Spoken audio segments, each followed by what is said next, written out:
Good morning, I'm Ken Caulfield with Vermeer Southeast. I am their product specialist, pipeline specialist also for Georgia, Florida, and Alabama. This morning we're here with Chris Brown, who's the owner of General Underground. You can see right behind us, he's actually purchased a new R125 to kind of tackle some of the issues he's had here in the last few months and years on mud disposal. And we'd just like to talk to him a little bit about how it's either helped him, hurt him. We just want a true input on what it did for him in his job and what some of the issues he was dealing with. Well, as you know, one of our biggest issues is mud disposal. Whether we're doing 6, 8, all the way up to 12-inch pipe with the equipment we have, disposing of that mud's a big deal. So turnaround time on taking your vacs to a disposal site, you know, you lose an hour to an hour and a half on a round trip. So we're able to significantly cut that time down from an hour and a half to 15 minutes round trip, maybe 20. So we do that. We also then get to reuse that mud, which then turns around and helps us save money on the bentonite side. So it's kind of twofold for us. We get to save the money, we get to save the time, and everyone knows that when you're saving time, you're saving money. So it's really helpful in that manner for us. How big of a problem in the past has that been for you guys as far as, you know, when you go to a job site or you get somewhere and you have to find a place to dispose mud, right? Well, it takes... Or it costs, right? Sometimes it costs you money to dump. Right, if you've got to go to a municipal site, you're going to pay. And even if you're not at a municipal site, if you're on a farm or somewhere where you'll find that they'll take that, there's an associated fee, whether you're renting the space or whatever, and then not to mention you've got the cleanup when it's all said and done. So that there's an associated cost with all of that. In this case, we're getting rid of dirt, and dirt, it becomes an actual commodity when it's done. People want the dirt. You can sell the dirt, or even if you give it away for free, it's just something that you don't have to worry about. Not to mention the upfront time that we save, right? When we pick up a new project, we've got to go out there and find that disposal site. Sure. Whether it's private or public. And we're actually starting to see municipalities they want to know where that waste is going. They want to know, hey, we're not going to be held liable down the road because you dumped illegally or somewhere for that matter that we don't know. So it's been really good in that aspect for us. So for when you're working with a municipality, right, and one of the things you have to do is you have to submit some type of mud contingency plan, a disposal plan. You have to submit some type of documentation what you're going to do with all your returns, correct? Sometimes it depends on the municipality, but yeah, we do. We have to submit a disposal plan. So do you kind of sell that up front? Do you feel like that's something, like if you go to a municipality, they feel more comfortable using you because you own a recycler versus you going, I'm going to dump it on Joe Blow's field out in the woods somewhere? A lot of municipalities don't really understand fluid disposal. Sure. They don't know what the byproducts are for the making of it and the disposal. They don't understand it. And so there'll be a lot of restrictions. And I think this is going to free up a lot of restrictions for us. Right. We'll be able to say, hey, this is all self-contained. We're taking care of it. This is the byproduct of or a result of what it looks like when it's done.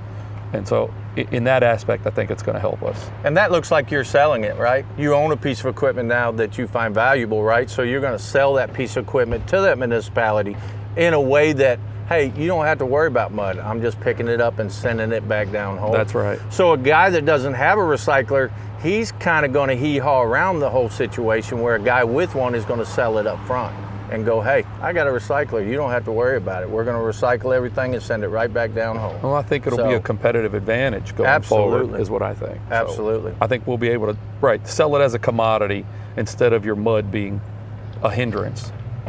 What does training look like for you on this? As far as, I know we just we brought this in the first time, we ran it, right? It did phenomenal, by the way.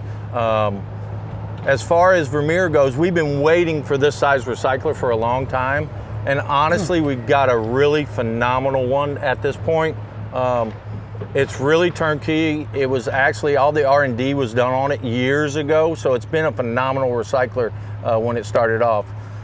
What do you feel like the training with your guys, and how did that work for you guys? Was it an easy process? Was it something that took a long time? What was that learning curve for you guys? I think it was really simple, because you guys came out. We have never used one before, and you guys came out and you had us trained within a day and a half. You know, I mean, and when I say trained, I mean running it by yourself. Proficient running it. It's an incredibly easy machine to run. It may look complicated, but it's not. It's incredibly easy to run. So we had a guy initially on it, and we've even brought in another guy secondarily, so that if somebody's not here at work, and same thing, Ken came in and trained him in a day, you know. So it's incredibly easy to run. What about as far as like tearing it down? Let's say you're leaving today and you've got to go be on another job site tomorrow. How much time do you think it takes you to set this machine up? Depending on how long we were running it on the previous project, it's a few hours to clean out. But in terms of transport, we could have it cleaned by the middle of the day. We could start cleaning, have it done at the end of the day, and be moved on to another site the next day, you know, within a few hours. It's not terribly complicated. It's pretty simple. It's just wash it out, clean it out, vac it out to get any debris. But I mean, if you're trying to get it spot shined, it might take a little more time. But if you're in a rush and you need to get moved on, you can clean out and get the debris out of there in a few hours, and you can be picked up and moved. Sure. And as far as, let's talk about the upkeep of it, right? As far as changing screens, do you find that the upper screen somewhat easy to change and ergonomically as far as that goes, or how does that work for you guys? We've had it for 3 different projects, probably a month and a half on a project at a time. Now, is that running every day? That's running every day, 8 hours a day. If it's not running, it's only because we've made so much mud that we don't have any more mud. Sure. So when it's not running, but typically we're changing the screens out, and when we change the tops, we change the bottoms just as a precaution. It's not necessary, but we're doing it. The amount of money that you're going to spend on those screens is insignificant to what we're spending elsewhere and what we're saving. So we just go ahead and change them both. As far as your expectations, I know we came and demoed this for you. What were your expectations, and how do you think, did it supersede your expectations, or did it just do kind of what you wanted it to do, or did it do a better job than what you thought it would do? It did a much better job than what I thought. When we demoed this machine, my expectation was, if I can recycle half of what, and only have to dispose of 50% of what I was disposing, I would have been cutting backflips. I'd have been happy with that. Instead, I think we disposed of 6 tanks total, and we did 5,000 feet of 12-inch PVC. So we only ended up disposing of the final either 4 to 6 trucks, because we had nowhere to take that mud. The mud was made and ready to go back. So under normal circumstances, we would have disposed of 40 to 50 truckloads. Now, when you're talking truckloads, you're talking about 2,000 gallon 3,000 gallon trucks. 3,000 gallon truckloads? 3,000 gallon trucks. So we would have disposed of somewhere between 150 and 180,000 gallons of mud. Yes, sir. And cuttings. And instead we disposed of about 10%, 15,000 to 18,000 gallons. That's tremendous. Yeah, that's good. That's tremendous. And it's easy to dispose of a tiny bit. Sure. And as far as cleaning this out, Chris, at the end of the day, at the end of your shot, right, is there some good things about cleaning it out? Is it tough? How do you clean this out? We just clean it out with a water hose. We have a tank. We'll keep a truck in a tank unless we have a setup near a hydrant. Right. But we just take it with a hose and wash it down, screen it. Just wash it down, and that's it. It's simple. It's 15 minutes. I notice you guys use your vac. Sometimes you put your vac in there and just suck it all out, make sure it's any clean, dry and crap, any down. dry, any dry trash or anything Okay. like that. We try to clean up with that, but it's 15 minutes, and everyone has 15 minutes. There's 15 minutes at the end of the day, right? It doesn't take anything, and if you do a little bit of that, it'll last us longer. And for the record, you own a 100 by 120, a 4055, a 2440. And you primarily do water and sewer work. That's primary your milk and butter, right? Is It's that water and sewer and yep, 2440. And it's generally 6 to 12, some 14, and you'll do bigger pipe. We'll do with bigger the pipe. 120, We right? go. We run 4 to 18, 20-inch pipe. That's about as big as we like to get.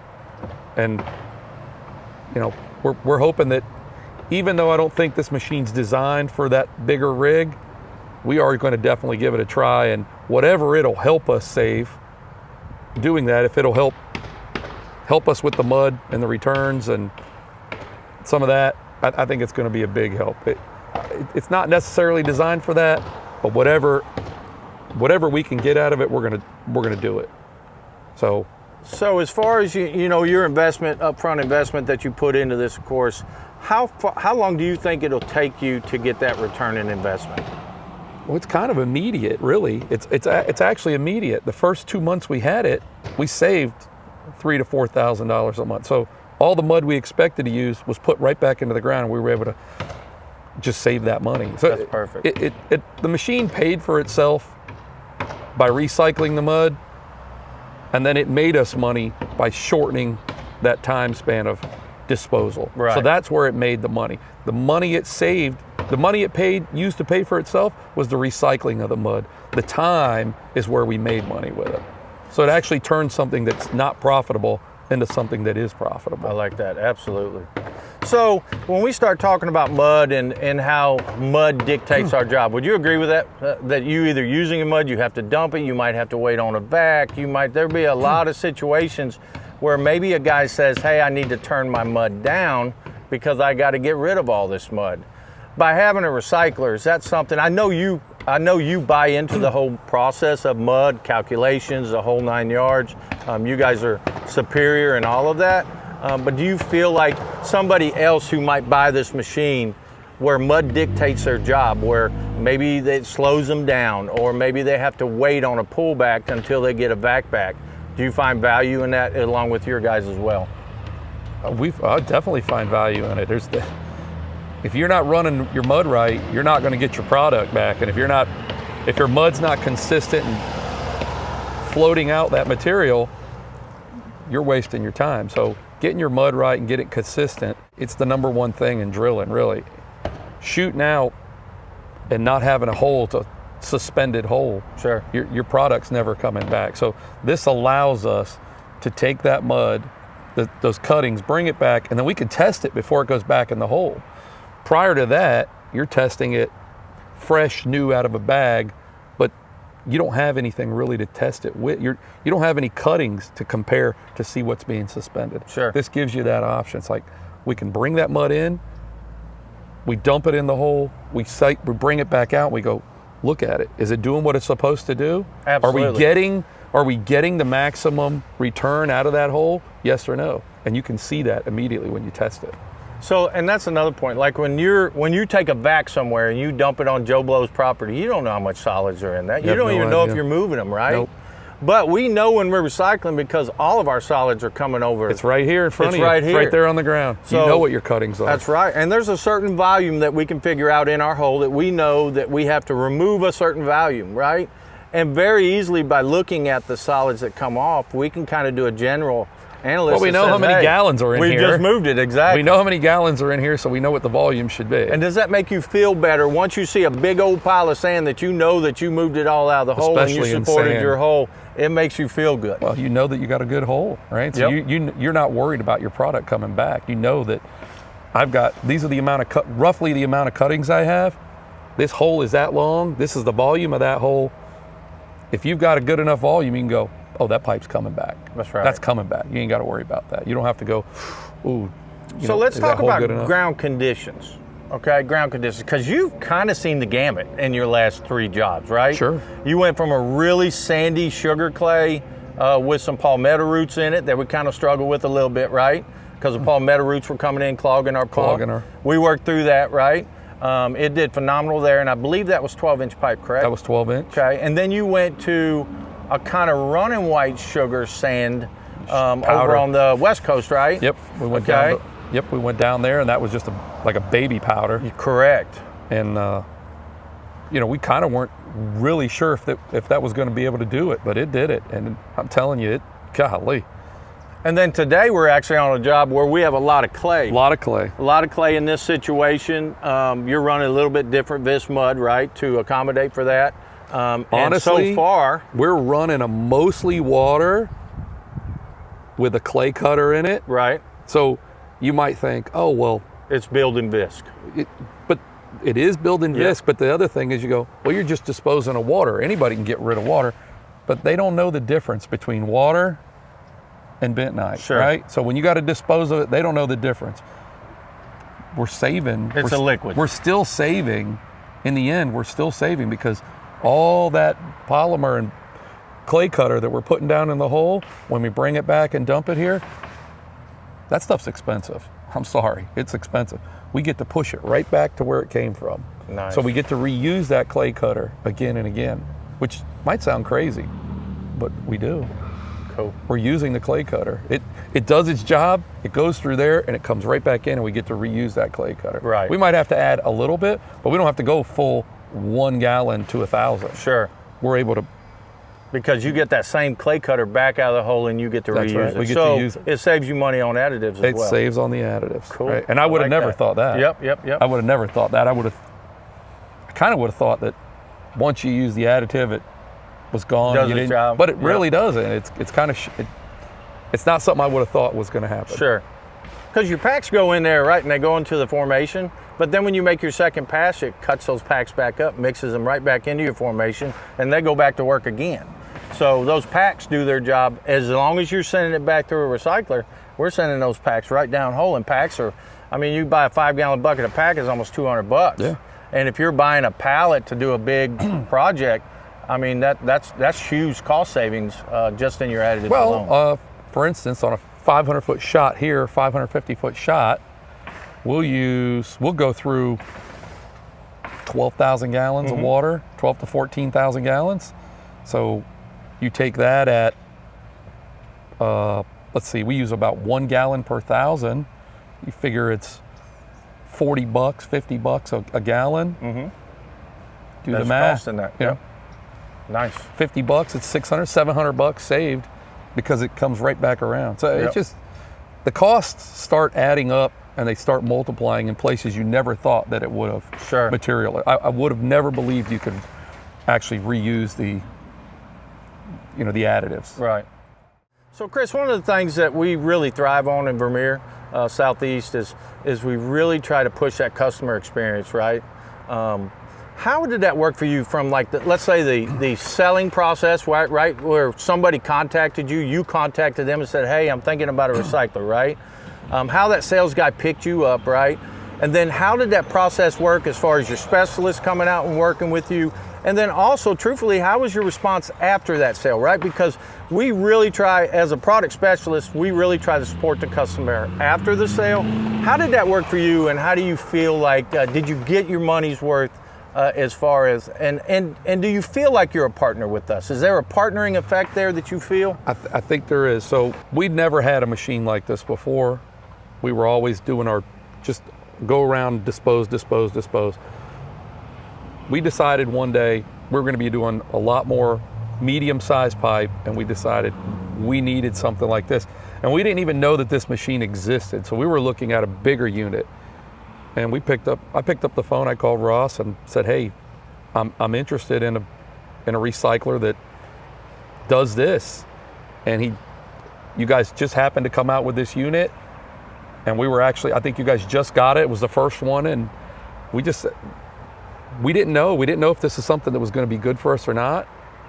We asked you guys if you could demo it. And we've actually never had a demo ever. If we wanted something, we bought it. But because it was a new type of product, something that we weren't used to, we decided to have you guys demo it for us. And because the product did what you said it was going to do, it turned into a full-blown sale. I think you guys took it back, serviced it, and got it ready for us to buy. And so it was great. It was a great experience. I mean, I couldn't be any happier with the machine or the service. And we're actually getting ready to have our first PM done to it, and that's scheduled to go in between Christmas and New Year's, because we don't have any time for it to be down. Sure. So we've actually scheduled it and said, hey, you got to get it all ready, and you guys are going to be open during that period. So you're going to fit us in, you're going to accommodate us, because you kind of realize our whole operation revolves around, it's another machine that our whole operation revolves around. If we don't have this, our project goes down. There's nothing. We don't have a backup, we don't have an alternate.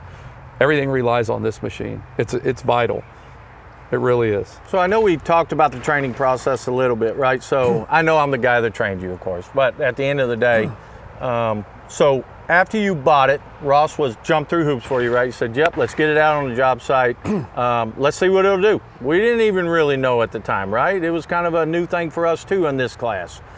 We had high expectations for it, right? And it was a perfect place to put it, was on that particular job site. It really was, because you guys let me know that machine had never really run in sugar sand. So it was actually great for us and for you. You guys didn't know if it would perform in that type of environment, right? It's not something we could have imagined, and I didn't know, and they didn't know if it would work, and it did. It really did. It's done everything I expected it to do, for sure.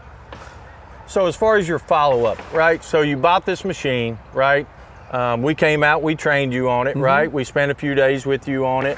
As far as the follow-up, like, did we just go, hey, good luck, Chris? No. I mean, it's on you. No. Call us if you need something. Do you feel like you got that follow-up? You know, did you get something the following week where somebody come back out and checked on you, or maybe a few weeks later? You guys have been there. How did all that work? No, you guys have been there for us the whole time. Good. When we bought the machine from our demo, you guys were there to walk us through it. Then you left us there to work on our own with it, to make sure we could function alone. We picked up our next project. You guys came down on our next project because the soil changed. You guys said, hey, let's do this, let's do that. We've got different screens, so you guys have brought us through, and you're teaching us how to use the machine for different types of material, different types of this. So as we've gone through it, you guys have been there with us the whole way, and that's important. It's a relationship, right? We can't make money if the product's no good. You guys can't make money if we can't make money. Sure. So it's a relationship that's built on trust between both companies. We need you and you need us. And without each other, there's nothing there.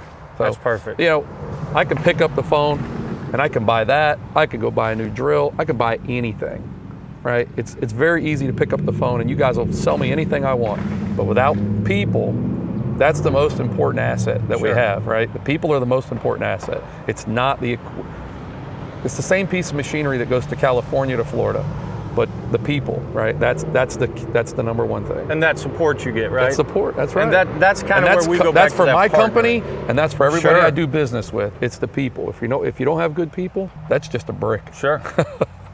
So after this whole process, and after you buying this and buying this recycler, if you had to think of one thing that came to your mind about Vermeer Southeast, what would be that one or two things you would say that you encountered? Well, the service, right, that we've got between us, between our salesmen, and even between the facility, right? Anything we've needed so far in terms of that, we've been able to get. And that's number one, right? We have to have that. If we don't have that, again, without the service, without the people helping us, the machine doesn't do us any good. So that's been great for us. Then the other thing is accessibility. If we need anything, right? Vermeer Southeast, I can call West Palm, I can call Fort Myers, I can call Tampa, I can call Orlando, Jacksonville, Pensacola. I can call any branch and I can get anything I need. So having that, right? Having that network, it's helpful to us. It really is. We can call the parts counter, even if it's in Orlando and we need a part. You guys have a network that helps us, and that's all the way from Birmingham down to Miami. So it's really good. Do you utilize your ACSS guy, and do you find any value in that? Sure, we use them all the time. We call Henry if we need a reamer, we need a starter rod, we need this or that. You know, we pick up the phone. He's accessible, and if he's in the vicinity, he'll bring it to us. You know, so there's value to that. Right. Anytime we don't have to stop, there's value to that. We're making money. So if we have to stop, we're losing money. So there's value in having that person. Well, we couldn't have picked a better guy to actually start one of these in the state of Florida, and just let you know we appreciate your business. We appreciate as always. it.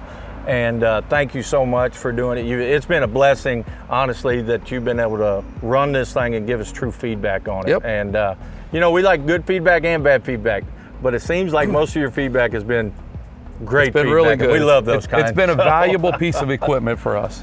Well, thank you so much.